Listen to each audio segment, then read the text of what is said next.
Alright, so problem 6.5 मैं एक बार थोड़ा सा रिकैप देता हूँ कि पिछली क्लास में क्या क्या हुआ था। पिछली क्लास में हमें एक नया फंक्शन मिला था, that was enthalpy, which is more useful than internal energy, और इनके बीच में रिलेशन था H is equal to U plus P we.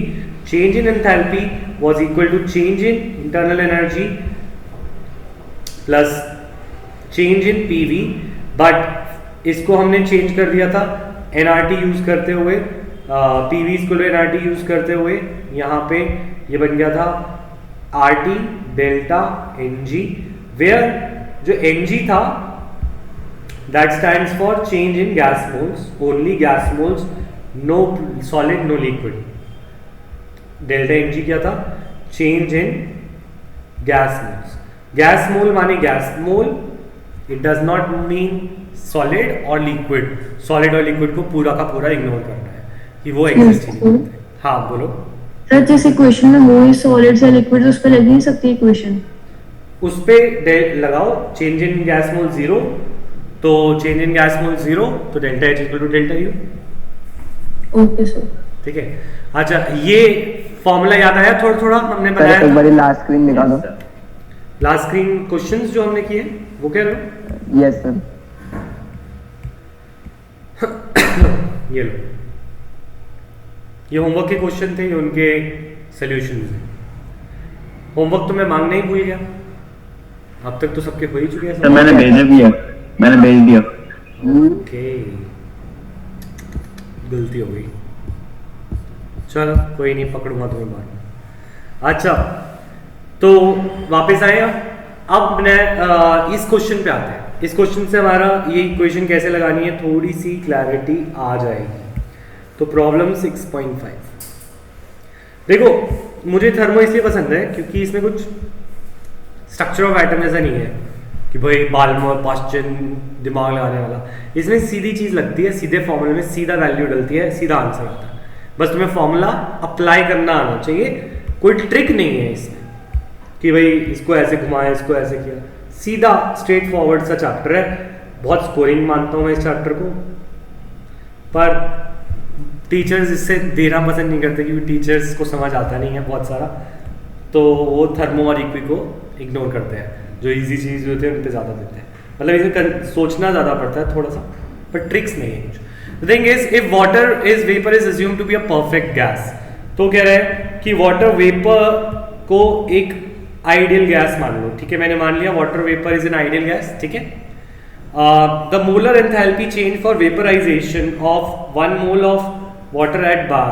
1 mole water vapour बनाना है, वेपराइज करना माने किसी चीज को लिक्विड से गैस करना वगैरह। इस प्रोसेस में जो मोलर एंथैल्पी चेंज यानी कि जो हीट का चेंज है, हीट का चेंज, एंथैल्पी का चेंज है, वो दे रखा है कितना? 41 किलो जूल पर मोल। वो कह रहे, देखो दोबारा पढ़ लो, मैं समझा रहा हूं। वो कह रहे वाटर वेपर को, वाटर को वेपराइज करने के लिए, वाटर को वेपराइज करने के लिए जो एंथैल्पी चेंज है वो इतना है। तो इस रिएक्शन, इस टेक्स्ट को पढ़ के मैं ये रिएक्शन बना सकता हूं, हाँ या ना? Yes sir. ठीक है, टेम्परेचर 100 डिग्री सेल्सियस को केल्विन में कर लेते हैं, 373 केल्विन हो गया। Calculate internal energy change. ठीक है, हमें क्या करना है? डेल्टा एच और डेल्टा यू की रिलेशन मुझे पता है, क्या पता है मुझे? बता delta H is equal to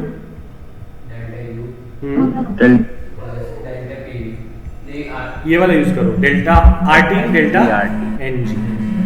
ठीक है, कर लेते हैं यूज। अब करना क्या है? बस चेंज इन गैस मोल निकालना है। ठीक है, तो मुझे बताओ जल्दी से चैट पे, चेंज इन गैस मोल कितना है इसमें? नहीं बना सर। प्रोडक्ट में गैस मोल्स कितने हैं? सर 1 और 1 लिक्विड वाला और रिएक्टेंट में 0 0 1 minus 0 is 1। 1. Just a minute.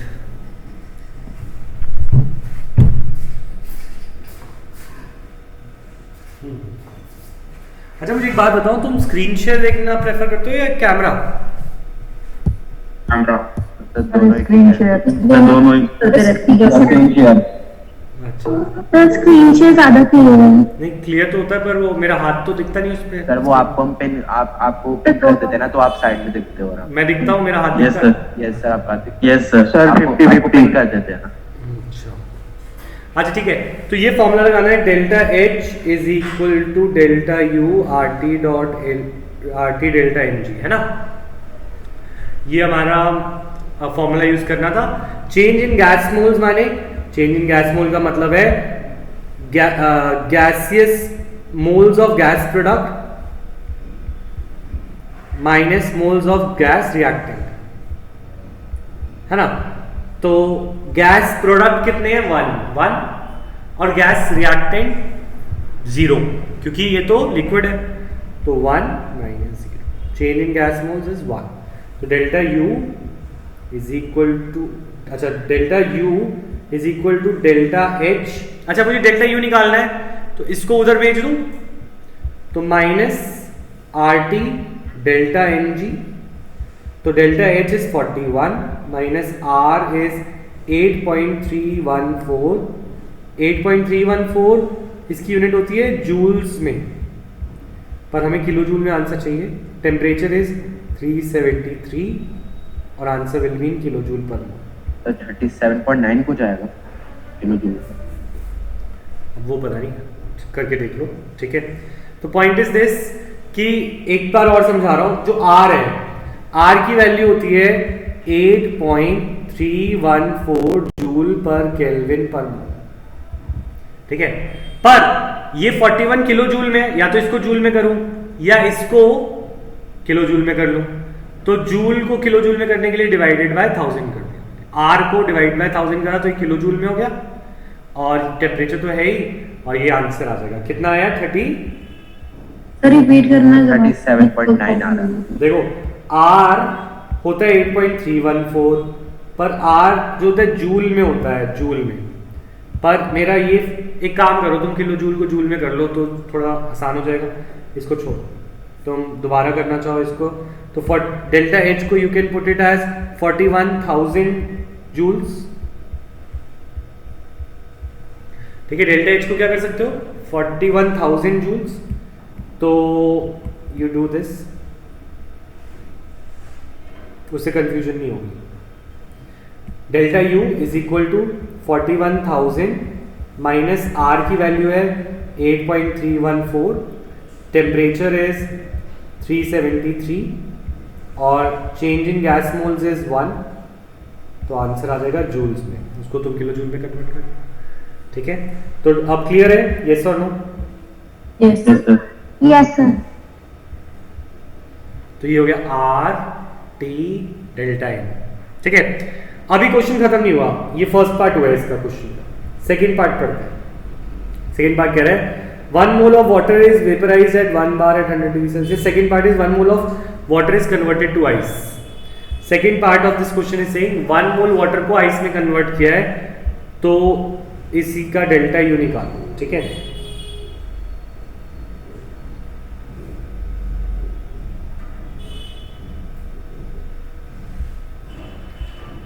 पर अजीब बात है, यहाँ पे एंथैल्पी चेंज अलग होना चाहिए था, एंथैल्पी ऑफ फ्यूजन लेनी चाहिए।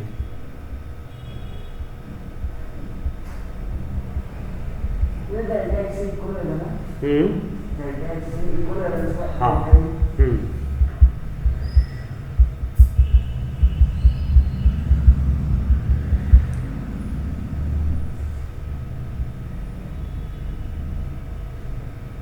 डेल्टा 6.06। इस क्वेश्चन में एक चीज और गिवन होनी चाहिए थी, enthalpy of fusion 6.068 kilojoule per mole,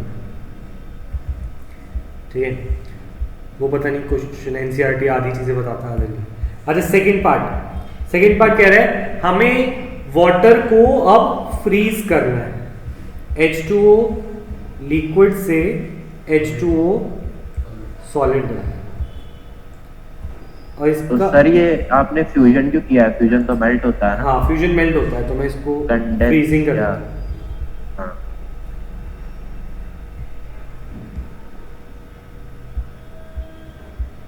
NCERT के एग्जाम्पल खोल के देखना, ये उसमें क्या दे रखा है चेंज, या मैं खोल के देखूँ? यहाँ पे होगा।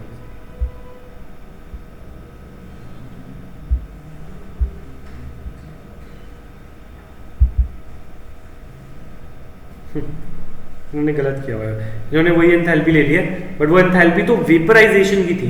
जो हीट लिक्विड टू गैस लगती है, क्या वही हीट सॉलिड टू लिक्विड लगेगी? नहीं, है ना, क्योंकि जितनी वो अलग होती है, वो होती है जो यहाँ पे एक्चुअल में सर मेरे बुक में से सेकंड पार्ट काटा हुआ है। सेकंड पार्ट काटा हुआ है, मतलब वो नई बुक में सेकंड पार्ट उन्होंने डिलीट कर दिया है, ठीक है, क्योंकि ये गलत ही था।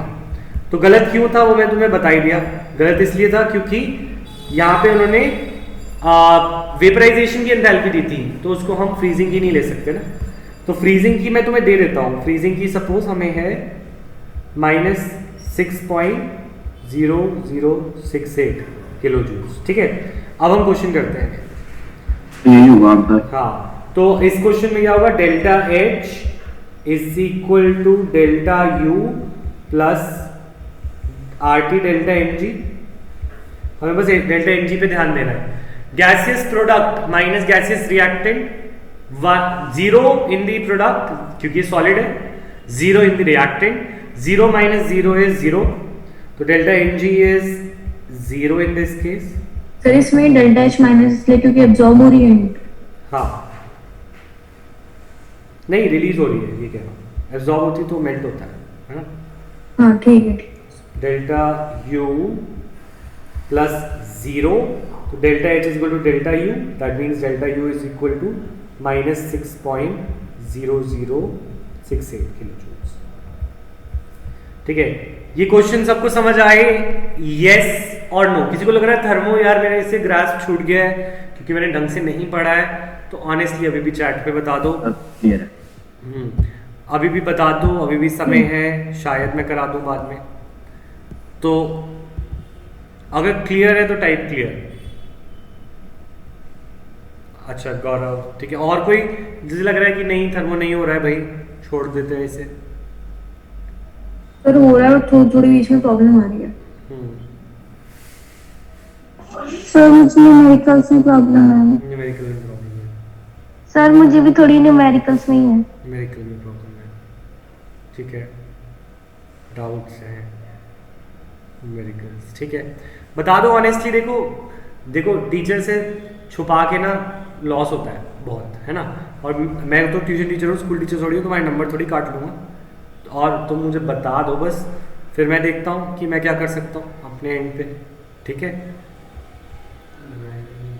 न्यूमेरिकल में प्रॉब्लम है मेनली सबको, ठीक है। चलो न्यूमेरिकल छोड़ दे, मतलब पॉइंट इज दिस, न्यूमेरिकल नहीं छोड़ दे। अब आगे वाला पार्ट न्यूमेरिकल का नहीं है, ठीक है। आगे वाला पार्ट है न्यूमेरिकल का, ठीक है। सारा न्यूमेरिकल है आगे। हाँ न्यूमेरिकल का है, पर वो बहुत सिंपल न्यूमेरिकल है। अब देखो बहुत इजी है, पीछे को भूल जाओ, अब आगे की बात करते हैं। देखो आगे अभी भी कुछ हाथ से छूटा नहीं है, जो पीछे का छूटा है वो मैं करा दूंगा एक्स्ट्रा क्लास लेके, जिसको डाउट हो रहा है। अब जो नया टॉपिक करा रहा हूँ थ्योरेटिकल ज़्यादा है, न्यूमेरिकल का बस प्लस माइनस है।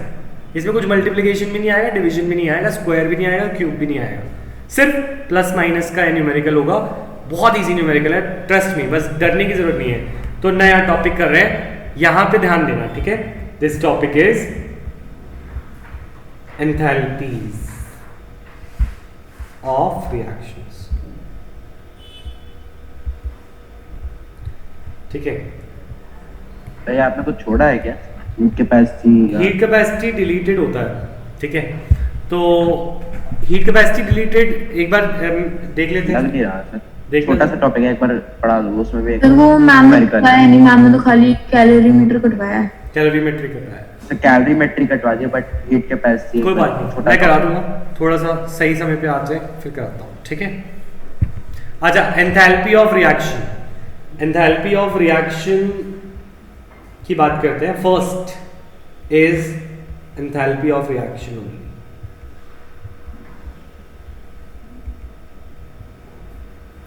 इसको रिप्रेजेंट करते हैं डेल्टा आर एच से। तो मतलब क्या है, एंथैल्पी को बोल सकते हैं हीट। एंथैल्पी को क्या बोल सकते हैं? Heat, because it is heat at constant pressure and pressure is always constant. तो एंथैल्पी इज हीट, हाँ या ना? ठीक है। Yes. तो अगर किसी रिएक्शन में, एक रिएक्शन है A plus B gives C, ठीक है, इस प्रोसेस में कोई भी हीट एब्जॉर्ब या रिलीज हो सकती है, यस और नो?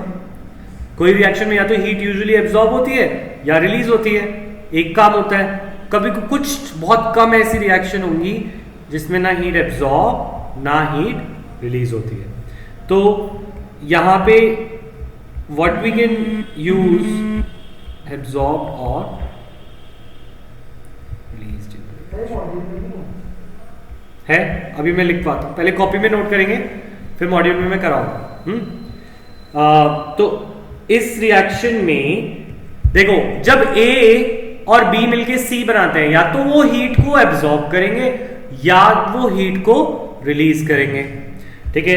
तो एंथैल्पी ऑफ रिएक्शन उसी को बोलते हैं कि किसी रिएक्शन में कितनी हीट एब्जॉर्ब या रिलीज हुई। तो if you I want to explain it, तो I can say it is the enthalpy change, it is the enthalpy change when reactants are converted into product। Simple. ये वो वाली बात हो गई कि भाई उसको पता ना चले, किसको ना पता चले, कॉमर्स वाले को। एंथैल्पी चेंज का मतलब हीट एब्जॉर्ब और रिलीज्ड। ये कॉमर्स वाले अगर समझता है इसको, तो कॉमर्स वाले के लिए जो होता हीट एब्जॉर्ब और रिलीज।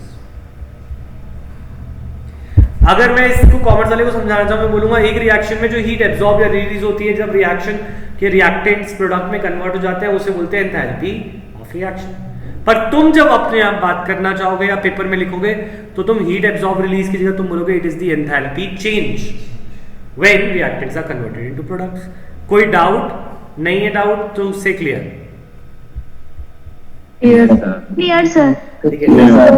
अगर delta H of reaction is positive, तो इस प्रोसेस में सिस्टम ने हीट ली है, राइट?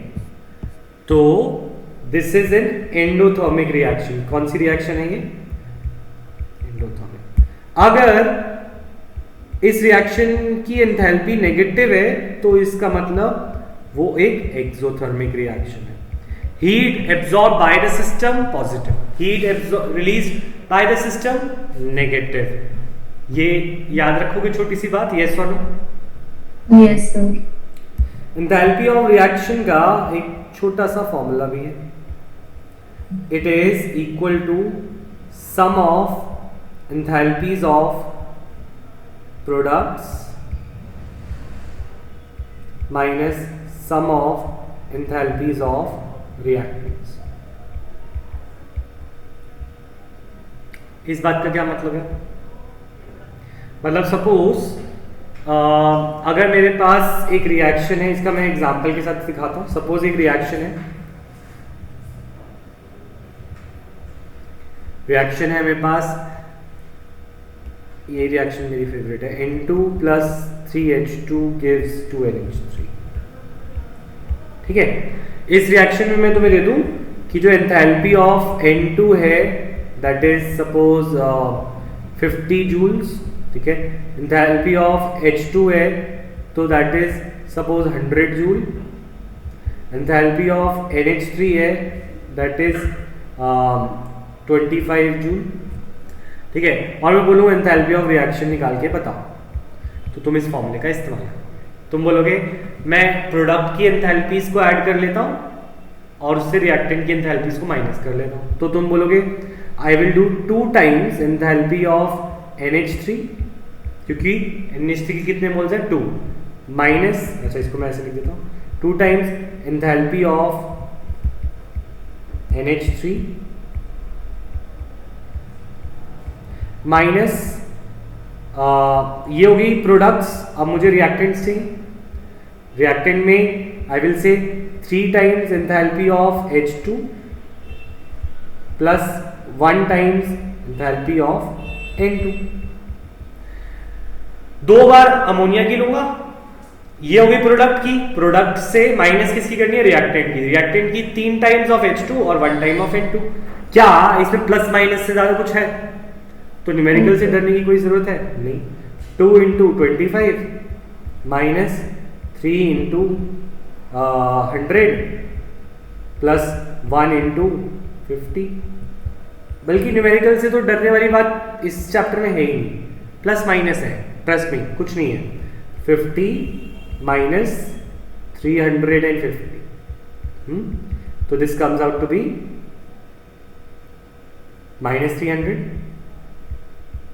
Yes sir. तो अब अगर मैं पूछूं तुमसे, is this an exothermic reaction और is it an endothermic reaction? Exothermic. Exothermic. तो it shows that it is an exothermic. बताओ, इतना सा पार्ट क्लियर है? पीछे को भूल जाओ, इतना क्लियर है? पीछे का दोबारा करा दूंगा। Yes sir. Yes sir. तो ये फॉर्मूले में तो कोई गलती नहीं करेंगे, ठीक है? एक फॉर्मूला क्वेश्चंस में ये एंथैल्पीज गिवन है। हाँ, क्वेश्चन आएगा तो गिवन होंगी, ठीक है? तो एक फॉर्मूला और होता है इसका एंथैल्पी ऑफ रिएक्शन का, दैट इज इक्वल टू, वो भी फॉर्मूला लिख लेते हैं। Enthalpy of reaction is equal to sum of bond enthalpies of reactant minus products.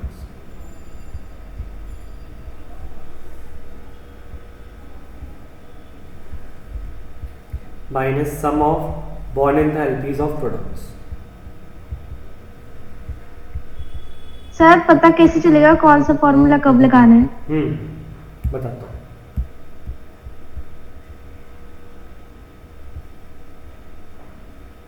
देखो,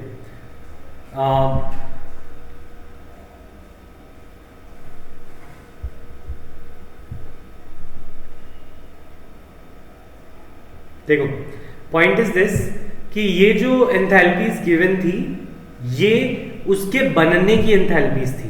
that means they were enthalpy of formation.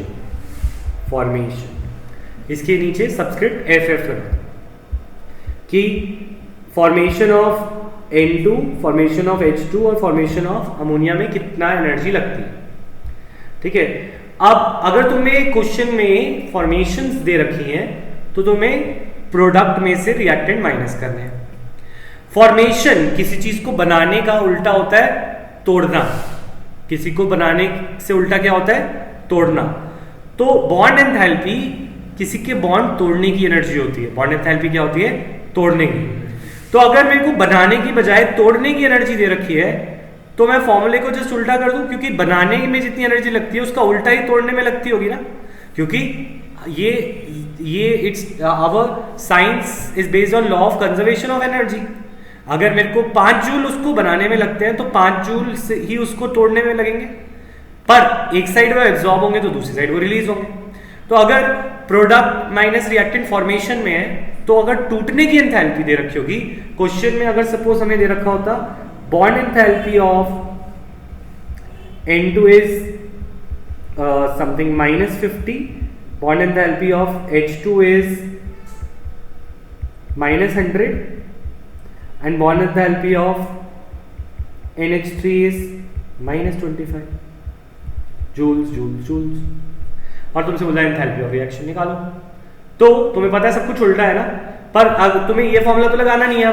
अब तुम्हें देखा है बॉन्ड एंथैल्पी है तो तुम्हें याद रखना है बॉन्ड एंथैल्पीज दे रखी हो तो रिएक्टेंट माइनस प्रोडक्ट, अगर फॉर्मेशन दे रखी हो तो प्रोडक्ट माइनस रिएक्टेंट। समझ आया महक?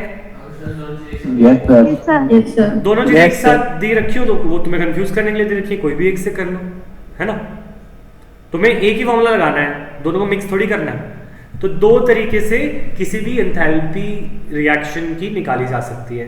अब तुम ये नहीं पूछा तुमने मुझसे कि एंथैल्पी ऑफ फॉर्मेशन क्या होता है या बॉन्ड डिसोसिएशन क्या होता है, वो मैं अभी बता रहा हूँ। ये 2 होते क्या है इनकी बात मैं अब करता हूँ, पर एंथैल्पी ऑफ रिएक्शन के 2 फॉर्मूलाज यूज करने आने चाहिए, ठीक है? तो let us move to second enthalpy of reactions. ये फर्स्ट एंथैल्पी ऑफ रिएक्शन थी, second enthalpy of reaction is second type is enthalpy. Sir एक मिनट लास्ट में लिखा दो। सर नोट नहीं किया। करो करो। हाँ बोलो। बॉन्ड एंथैल्पी नेगेटिव इसलिए क्योंकि रिलीज हो रही है। बॉन्ड एंथैल्पी नेगेटिव इसलिए है क्योंकि वो रिलीज हो रही है। हाँ एक्चुअल में उल्टा होता है, फॉर्मेशन नेगेटिव होती है और बॉन्ड एंथैल्पी पॉजिटिव होती है। तो यहाँ पे अब मैंने इतना कंसेप्ट सोचा नहीं जब मैं क्वेश्चन दे रहा था, बट ये इसके साइन उल्टे होते हैं। मतलब फॉर्मेशन एंथैल्पी पॉजिटिव होती है। फॉर्मेशन यूजुअली नेगेटिव होती है, बॉन्ड एंथैल्पी पॉजिटिव होती है। बॉन्ड एंथैल्पी तोड़ने वाली होती है। अभी उसको आने दो आगे, उसके बाद समझेंगे, ठीक है? क्योंकि अभी सोचेंगे तो दिमाग में घुसेगा नहीं। अच्छा ये नोट कर लिया सबने? मूव करूं आगे? Yes sir. Yes sir. Yes sir.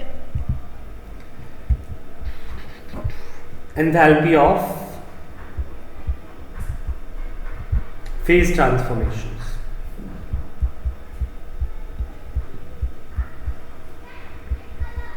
Enthalpy of phase transformation में पार्ट्स बना लेंगे। First is enthalpy of fusion. अच्छा एंथैल्पी को हम क्या बोल सकते हैं? हीट। तो मैं इसको heat of fusion, heat of phase transformations भी बोल सकता हूँ, ठीक है? बट वो कॉमर्स वालों को अच्छा लगेगा, हमें नहीं, ठीक है? हम एंथैल्पी बोलेंगे। अच्छा एंथैल्पी ऑफ फ्यूजन, एक काम करता हूँ, एंथैल्पी ऑफ ट्रांसफॉर्मेशन की जनरल डेफिनेशन भी लिखवा देता हूँ। It is enthalpy change accompanying the process of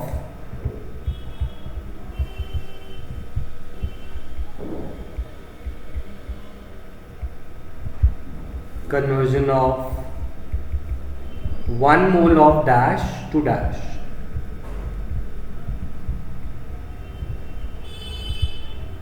at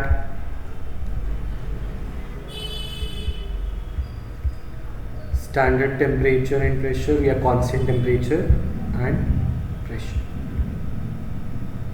अगर स्टैंडर्ड बोला हो एंथैल्पी ऑफ, हर एक के आगे स्टैंडर्ड लग सकता है। क्या लग सकता है? स्टैंडर्ड। स्टैंडर्ड के अंदर हमारा STP फॉलो होगा, standard temperature and pressure, 298 kelvin and 1 bar pressure.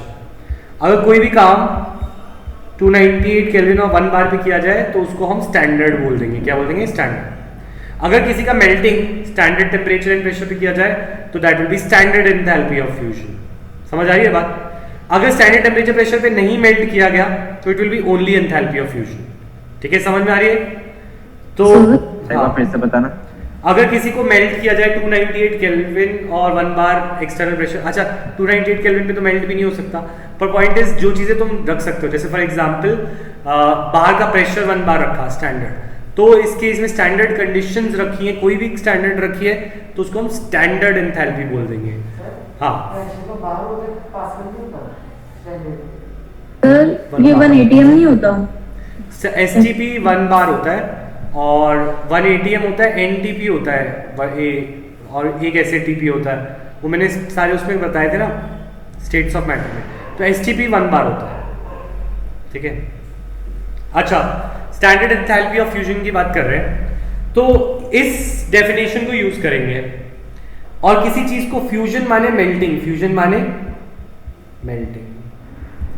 तो अगर मैं बोलूं एंथैल्पी ऑफ फ्यूजन, इसको रिप्रेजेंट कैसे करते हैं? Delta FUSH, delta FUSH fusion, enthalpy of fusion.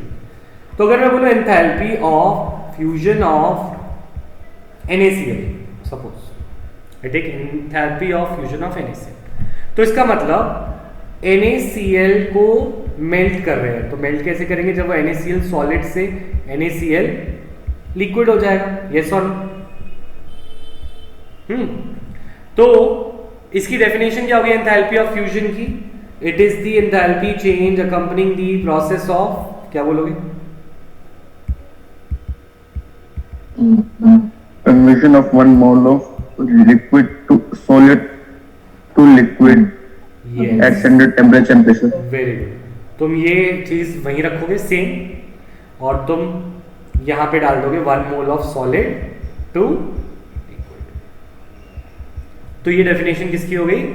Enthalpy of fusion की, ठीक है। अगर अच्छा अगर ये होता एंथैल्पी ऑफ वेपराइजेशन, मैं देता B part, enthalpy of vaporisation.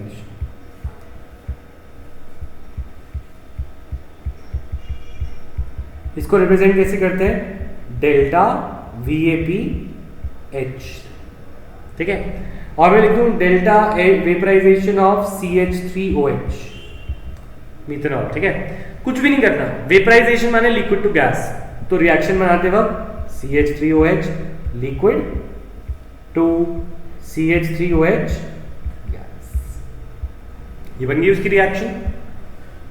Yes, sir. ठीक है, और इसकी डेफिनेशन में क्या चेंज आएगा?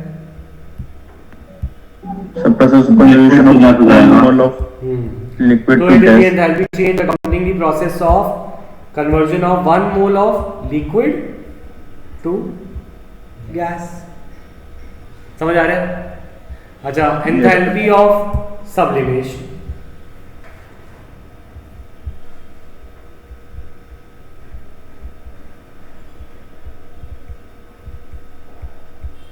अच्छा, अब देखो तुम प्रिडिक्ट करो पैटर्न को, तुम खुद समझ आ गया।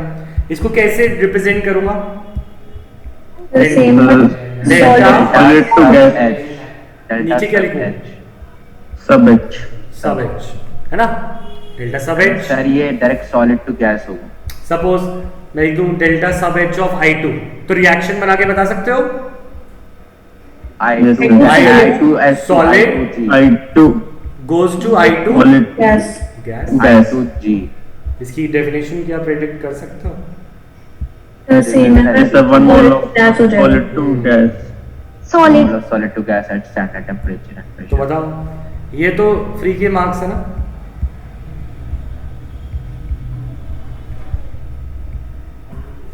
है ना? एक डेफिनेशन याद करी, 3 फ्री। तो पॉइंट इज दिस कि फेज ट्रांसफॉर्मेशन या जैसे फ्यूजन, वेपराइजेशन, सब्लिमेशन, अगर तुम्हें रिएक्शन बनाने को आए तो रिएक्शन तो बहुत इजीली बन जाएगी। कैसे? वो जो enthalpy of fusion of NaCl, तो फ्यूजन माने melting, solid to liquid. Enthalpy of vaporisation of CCl4 लिखा होता तो मैं लिखता CCl4 liquid, CCl4 gas. Sublimation of NaCl लिखा होता तो NaCl solid goes to NaCl gas. समझ आ रही है बात? तो if this is clear, type yes. Yes, sir. Yes, sir.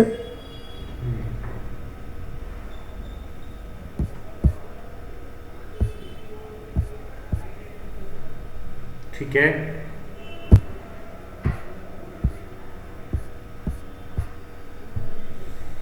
Alright. Sir एक मिनट।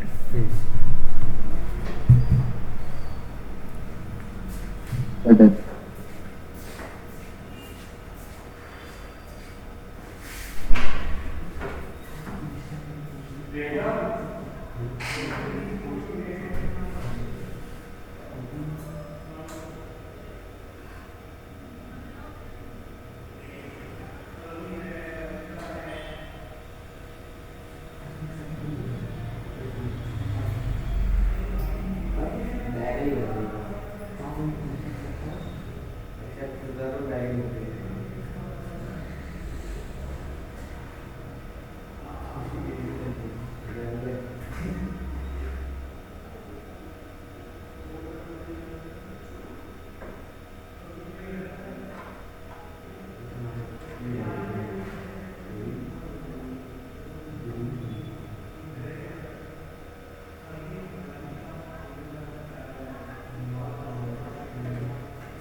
ठीक है, नेक्स्ट अब आते हैं थर्ड टाइप ऑफ एंथैल्पी पे, दैट इज एंथैल्पी ऑफ, हम कर रहे थे second enthalpy of phase transformation करी थी, third enthalpy of formation.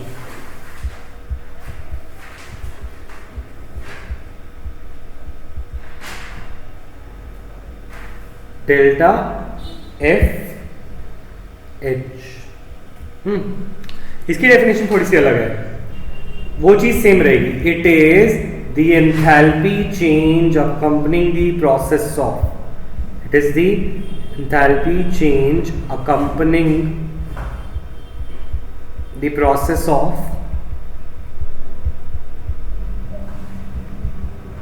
formation of 1 mole of a substance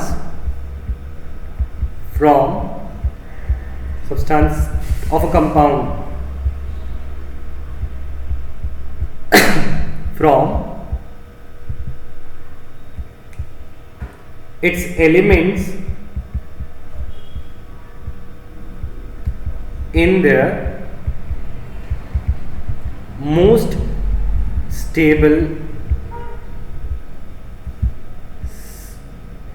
state of aggregation।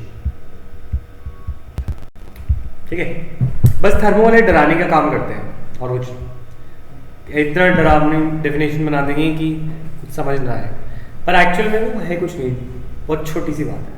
देखो, enthalpy change accompanying the process of, इतनी बड़ी बात को तो मैं कॉमर्स वाले को ऐसे समझाऊंगा, हीट एब्जॉर्ब और रिलीज इन फॉर्मेशन ऑफ। समझ आए बात? ये बात तो मैं पहले ही बता चुका हूँ तुम्हें, इससे डरने की तो बात ही नहीं है, ये तो उनके लिए है। अब दूसरी बात, एक मोल किसी चीज को बनाना है, एक कंपाउंड को बनाना है, पर उसको बनाना है फ्रॉम इट्स एलिमेंट्स, इसमें भी कोई दिक्कत नहीं है। In the most stable state of aggregation, इतनी बड़ी चीज को बस इसे ये बोलना था कि मोस्ट स्टेबल मॉलिक्यूल की फॉर्म में। स्टेट ऑफ एग्रीगेशन का मतलब है मॉलिक्यूल, तो उसका मोस्ट स्टेबल मॉलिक्यूल से बनाना है। फॉर एग्जांपल ऑक्सीजन है सपोज, तो ऑक्सीजन के लिए O2 स्टेबल है या O3 स्टेबल है? ऑक्सीजन या ओजोन, क्या लगता है क्या ज्यादा स्टेबल है? O2। ठीक है, अच्छा अब ऐसे ही अगर मैं बोलूं कार्बन के लिए ग्रेफाइट ज्यादा स्टेबल है या डायमंड ज्यादा स्टेबल है? डायमंड, जिसमें वो ज्यादा मिलता है यूजुअली वो ज्यादा स्टेबल होता है। ठीक है, तो ऑक्सीजन O2 में ज्यादा मिलती है, कार्बन ग्रेफाइट में ज्यादा मिलता है, तो वो उनकी ज्यादा स्टेबल स्टेट होती है, शायद इसीलिए वो सबसे ज्यादा उसी में मिल रहा है। तो इसी तरीके से वो कह रहे हैं जब भी कोई एलिमेंट सिलेक्ट करो तो उसका जो मॉलिक्यूल सिलेक्ट करो वो वाला मॉलिक्यूल होना चाहिए जो मोस्ट स्टेबल हो। तो अगर तुम ऑक्सीजन को यूज करके कुछ बनाना चाह रहे हो तो विल यू यूज O2 या O3? You will use O2, you will not use O3। ठीक है, तो मैं अगर कार्बन को यूज करके कुछ बनाना है, विल यू यूज ग्रेफाइट और will you use diamond? Graphite. ठीक है, तो बस ये बात कह रहे हैं, तो चलो बनाते हैं। सपोज हमें दे दिया जाए एंथैल्पी ऑफ फॉर्मेशन। हाँ बोलो। तो ये समझ में नहीं आया, ग्रेफाइट क्यों लेंगे, दोनों तो सेम है। नहीं सेम नहीं है, डायमंड और ग्रेफाइट जो है कार्बन के फॉर्म्स, बट कार्बन ग्रेफाइट की फॉर्म में ज्यादा स्टेबल होता है। इसका प्रूफ ये है कि डायमंड बहुत रेयरली मिलता है, दैट मीन्स वो इतना स्टेबल नहीं है नेचर में, तो इसीलिए सारा कार्बन डायमंड के फॉर्म में नहीं मिलता। हाँ रीजन भी है, नहीं फिजिकल प्रॉपर्टीज अलग है, पर graphite is more stable because इसके अंदर हमारी जो एंट्रोपी चेंज होता है उसके हिसाब से डायमंड जो है वो बहुत ही फिक्स स्ट्रक्चर में, अभी हम एंट्रोपी पढ़ेंगे, थर्मोडायनेमिक्स में आएगा ये, तो उसका एंट्रोपी ग्रेफाइट की जो है वो ज़्यादा फेवरेबल है। तो ये चीज़ आगे आएगी, एंड का टॉपिक है एंट्रोपी, पर पॉइंट इज दिस कि ग्रेफाइट डायमंड से ज़्यादा स्टेबल है, ऑक्सीजन ओजोन से ज़्यादा स्टेबल है। वो कह रहे हैं जब भी कोई मॉलिक्यूल लो शुभी तो वो मोस्ट स्टेबल स्टेट में होना चाहिए, तो O लेना है अगर तो O2 होना चाहिए, O3 नहीं होना चाहिए। समझ आ रही है बात? Yes sir. Yes sir. अच्छा, तो एंथैल्पी फॉर्मेशन ऑफ सपोज मेरे को आ जाए ग्लूकोज C6H12O6। अब थर्मोडायनेमिक्स इज हाइपोथेटिकल टाइप। क्या है? हाइपोथेटिकल साइंस है, मतलब ये हम खुद बनाते हैं, ये होता नहीं है। वंशिका, दो वंशिका है ना, एक गाय है। वंशिका मित्तल है ना, युवराज सौम्य के नाम से प्रणव या अर्णव है? अर्णव, पर वो तो एब्सेंट है ना, वो आया थोड़ी ना। मैंने एब्सेंट ही लगाया, जो बीच में गए उनका नाम। बस यही चारों है। युवराज आया तो चला गया, ठीक है, लिख दो। ठीक है, so I was saying enthalpy of formation of C6H12O6, वो कह रहा है जो भी कंपाउंड है उसका एक मोल बनाओ। कितना बनाओ? C6H12O6 को बनाओ, उसका मोल एक रहना चाहिए। उसको बनाओ उसके रिएक्टेंट से जो कि सबसे स्टेबल स्टेट में रहे। तो कार्बन सबसे स्टेबल स्टेट में कौन रहता है? ग्राफाइट। कार्बन कैसे रहता है? हाइड्रोजन कैसे रहता है? H2 gas. और ऑक्सीजन कैसे रहता है? O2। बाकी सब कुछ वो करो बैलेंस, 6 और 6 और 3, राइट। तो ये रिएक्शन होगी enthalpy of formation of glucose की। अब तुम मुझे बताओ कैसी रिएक्शन होती है क्या? नहीं। क्या ग्राफाइट हाइड्रोजन और ऑक्सीजन से कंबाइन करके ग्लूकोज दे देता है? ग्लूकॉन डी ऐसे बनता है क्या? नहीं। पॉइंट इज दिस, ये रिएक्शन होती नहीं है, पर हम बनाएंगे क्योंकि हमें रूल्स लगाने के लिए, थर्मोकेमिस्ट्री लगाने के लिए हमें बस चेंजेस देखनी है सिस्टम में। जो रिएक्शन होती हो या ना होती हो, हमें उसे बनाना है। ठीक है? हाँ सर, अगर प्रोडक्ट 1 मोल का नहीं है कि मतलब वो स्टैंडर्ड एंथैल्पी ऑफ फॉर्मेशन नहीं है? नहीं, एंथैल्पी ऑफ फॉर्मेशन ही नहीं है। अगर ये 1 नहीं है तो एंथैल्पी ऑफ फॉर्मेशन नहीं है। प्रोडक्ट 1 मोल बनेगा, उसमें जितनी हीट एब्जॉर्ब या रिलीज होगी, सपोज इस प्रोसेस में हीट रिलीज हुई 300 जूल्स, तो इस रिएक्शन की एंथैल्पी ऑफ फॉर्मेशन हो गई 300 जूल्स। जितनी हीट एब्जॉर्ब या रिलीज हो जब एक मोल ऑफ सब्सटेंस बने from the reactant in their most stable state of aggregation. Clear है ये डेफिनेशन का मतलब? यस और नो? Yes sir. सर इसमें डेल्टा एच और डेल्टा एफ सेम कैसे है? डेल्टा एच तो एंथैल्पी ऑफ रिएक्शन है, तो इस एंथैल्पी की रिएक्शन को मैं एंथैल्पी ऑफ रिएक्शन बोल सकता हूँ, हाँ या ना? Yes sir. और ये रिएक्शन मेरी फॉर्मेशन की डेफिनेशन में शिफ्ट क्या हो रही है? सेट हो रही है। तो एक ही चीज के दो नाम हो सकते हैं, और ये एंथैल्पी ऑफ रिएक्शन तो हर एक रिएक्शन को बोलते हैं। तो अगर वो रिएक्शन फॉर्मेशन की बन रही है तो वो दोनों सेम है। Okay sir. No, not talking about you Vanshika, मैं वंशिका मित्तल की बात कर रहा था। ठीक है सर, अगर कोई कंपाउंड बन रहा है और उसमें वो 1 मोल नहीं है तो उसका मतलब जैसे अगर 6 मोल बन रहा है तो उसको फिर बाकी सब कुछ डिवाइड कर सकते हैं? करा रहा हूँ, हाँ वही करा रहा हूँ।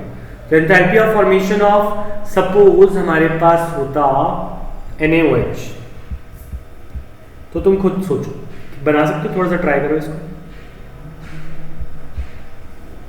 सर नहीं बना सकते Na और तुम्हें बनाना है जबरदस्ती। सर फिर बन सकते Na और 2 और H2 से बचे। NaOH बना, ठीक है, और ये सॉलिड फॉर्म में, ठीक है। NaOH बना इससे, Na से। O का मोस्ट स्टेबल स्टेट क्या है? O2 H का क्या है? H2 इसको 1 मोल रखना है, इधर चाहे हाफ आए इधर चाहे हाफ आए। स्टेट्स हमारी डिफाइन करनी जरूरी है। ये है गैस, ये है गैस, ये है सॉलिड। सोडियम की स्टेट में होता है stable solid, oxygen gas, H2 gas, और ये NaOH बनेगा सॉलिड फॉर्म में। तो इस प्रोसेस में जो एनर्जी रिलीज और ऑब्जॉर्ब होगी तो वो enthalpy of formation of NaOH कहलाएगी। समझ आ रहा है? ये 1 रखना है, चाहे इधर तुम्हें फ्रैक्शन भी क्यों ना आना पड़े, ये 1 से नहीं हटेगा। ये सारे एलिमेंटल स्टेट में रहेंगे। ऐसे बनाएंगे एंथैल्पी ऑफ फॉर्मेशन। क्लियर है? तो टाइप क्लियर। सर एक चीज में डाउट है। हाँ बोलो। सर ये Na मोस्ट स्टेबल स्टेट में कैसे है अपना, मतलब कि सोडियम का और कौन सा फॉर्म होता है? सर वो तो मतलब वो Na+ वगैरह में नहीं रहेगा? सोडियम सर, एलिमेंट है ना, एलिमेंट चाहिए तुम्हें डेफिनेशन के अकॉर्डिंग, आयन नहीं चाहिए। एलिमेंटल फॉर्म में एलिमेंट के मॉलिक्यूल और एटम होते हैं, या तो एटॉमिक स्टेट में हो या मॉलिक्यूलर स्टेट में हो। आयंस तो आयनिक कंपाउंड में होते हैं, है ना, कंपाउंड नहीं, हमें एलिमेंट चाहिए। तो सर ये मोस्ट स्टेबल स्टेट फिर हम Na को ही लेंगे? हाँ, है नहीं लेंगे, ठीक है। O और H को नहीं ऐड कर सकते क्योंकि तुम एलिमेंट्स ही ले सकते हो, तुम कंपाउंड नहीं ले सकते। वाटर इज अ कंपाउंड, है ना, तो तुम्हें एलिमेंट्स ही लेने हैं इधर, और इधर कंपाउंड, इधर 1 होना चाहिए चाहे इधर कुछ भी हो। तो ये चीज इधर हमेशा 1, क्योंकि 1 मोल ऑफ कंपाउंड बनाना जबरदस्ती। हाँ ठीक है, क्लियर है पॉइंट, समझ आ रहा है? Yes sir. Next yes sir. तो अब तुम्हारा होमवर्क ले लो आज का, क्लास वर्क मुझे सेंड करो। सर हाँ, ये बोलो। जबरदस्ती क्यों बनाई सर? जबरदस्ती इसलिए बना रहे हैं क्योंकि कुछ पढ़ा, जैसे कोई बच्चा पढ़ता नहीं है तो उसे जबरदस्ती पढ़ाना पड़ता है ना, तो ऐसे ही थर्मोडायनेमिक्स अगर लगती नहीं है कहीं पे तो उसे जबरदस्ती लगाने के लिए हमें देखना पड़ेगा। और ये गलत क्यों नहीं है, ये पूछो तुम कि जबरदस्ती बना रहे हैं तो गलत क्यों नहीं है, क्योंकि वैसे ही रिएक्शन तो होती नहीं, ना ही रिएक्शन होती नेचर में, तो हम पढ़ क्यों रहे हैं? क्योंकि तुम्हें पता है कि जो स्टेट फंक्शन होते हैं वो इनिशियल और फाइनल स्टेप पे डिपेंड करते हैं, वो इस पे नहीं डिपेंड करते कि तुम उस जगह पे आए कैसे, राइट? यस और नो? अगर ये एलिमेंट्स स्टार्टिंग स्टेट है और ये फाइनल स्टेट है कंपाउंड की, ये ऑब्वियसली ऐसे ये नहीं बनते, पर ये बनते तो है ना, इन्हीं से ही बनते होंगे ना एलिमेंट से। तो ये इनिशियल स्टेट है, ये फाइनल स्टेट है, और जो स्टेट फंक्शन है एंथैल्पी या internal energy that do not depend upon the path that we take, it only depends upon the initial and the final step. तो जबरदस्ती करना हमारे रूल के खिलाफ नहीं है, ठीक है, और जबरदस्ती करना हमारे लिए आसान है एज कंपेयर टू अगर हम किसी चीज को असली तरीके से पढ़ने लगे कि कौन सी चीज क्या बनती है, तो ये चैप्टर हाइड्रोकार्बन बन जाएगा, क्योंकि फिर हमें पढ़ना पड़ेगा ग्लूकोज की असली प्रिपरेशन क्या है, उसकी प्रॉपर्टीज क्या है, NaOH की असली प्रिपरेशन क्या है, उसकी असली प्रॉपर्टीज क्या है, फिर तो वो हाइड्रोकार्बन बन गया। बट वी हैव टू सी कि हम बिना टाइम वेस्ट करे, बिना चीजों को लर्न करें कि red hot iron tube 873 kelvin, हम कैसे किसी चीज को बता सकते हैं कि कोई रिएक्शन होगी या नहीं होगी। तो उसके लिए तुम्हें कुछ चीजें जो नहीं होती वो जबरदस्ती करो, but the rule remains the same कि state function do not depend upon the initial and the final, on the path taken, only on the initial and the final state. जो हम सही ले रहे हैं, इनिशियल हम सही ले रहे हैं, फाइनल हम सही ले रहे हैं, तो हमारा कोई रूल खराब नहीं हो रहा। क्लियर है?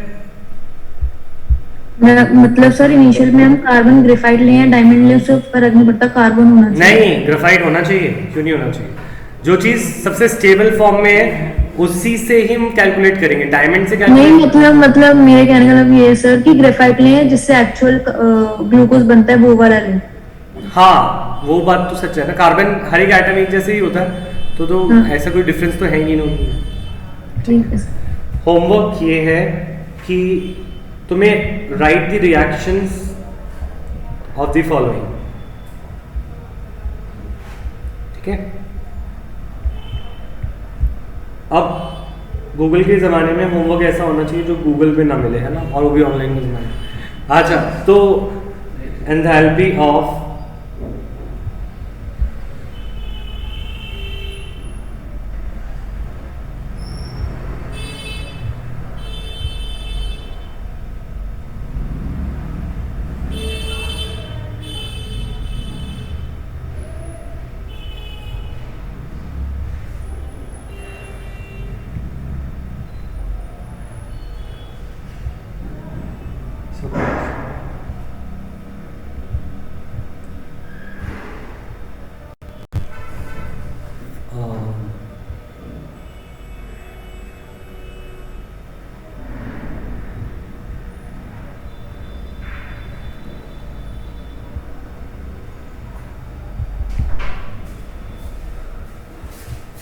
भी रुक जाओ।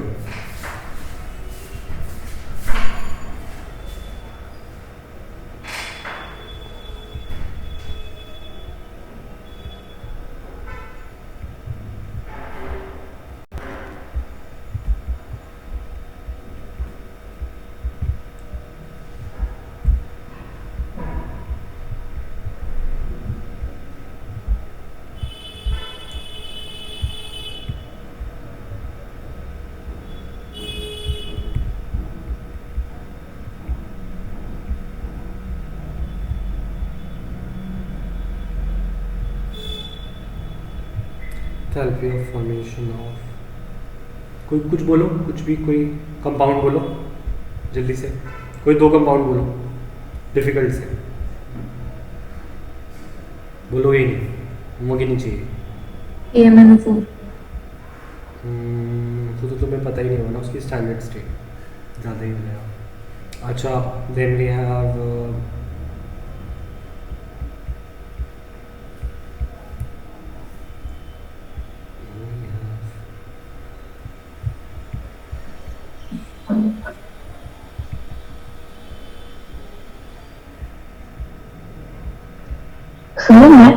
की क्लास चल रही है अभी?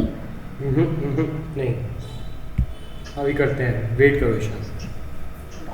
अच्छा, right reactions of the following, और कुछ बैग एक्सरसाइज के क्वेश्चन भी लेंगे। बैग एक्सरसाइज से यू विल टेक 6.12 और 6.13, दो और क्वेश्चन है इसके अलावा होमवर्क के, 6.12 एंड 6.13। ठीक है, ऑल्सो क्लास वर्क अभी सेंड करेंगे, ठीक है? लीव कर दो। हाँ, नाउ यू कैन